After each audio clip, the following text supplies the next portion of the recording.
ঔষধের ভিতর যদি শুয়োরের কোনো উপাদান থাকে তাহলে সে ওষুধ খাওয়া জায়েজ হবে কিনা? যদি কোনো ঔষধে শুকরের কোনো শরীর বা উপাদান থাকে তাহলে সে ওষুধ সেবন করা জায়েজ হবে না। যদি বিকল্প কোনো ঔষধ থাকে, যদি আল্লাহ না করুক এমন কোনো রোগ হয় যেই রোগের এই ছাড়া আর কোনো ট্রিটমেন্ট নাই এবং মরণাপন্ন অবস্থা হতে পারে, তাহলে নিরুপায় হলে সেই ব্যক্তির জন্য বহু শর্ত সাপেক্ষে সেটা জায়েজ হতে পারে। কিন্তু যখনই বিকল্প কোনো কিছু আছে তখন কিন্তু আপনার জন্য হারাম ঔষধ সেবন করা জায়েজ হবে না।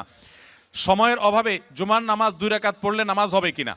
আপনারা যারা প্রবাসে আছেন অনেকে এমন পরিবেশে আছেন যে খুব বেশি সময় পান না, তাহলে চট করে জুমার নামাজ 2 রাকাত আদায় করেছেন, শুধু জুমার ফরজ 2 রাকাত আদায় করেছেন, আগে পরে সুন্নত পড়েন নাই, এটা জায়েজ হতে পারে নিরুপায় ব্যক্তির জন্য। কিন্তু এটাকে নিয়মিত সিস্টেম বানিয়ে ফেলানোর মতো কাজ করা উচিত না।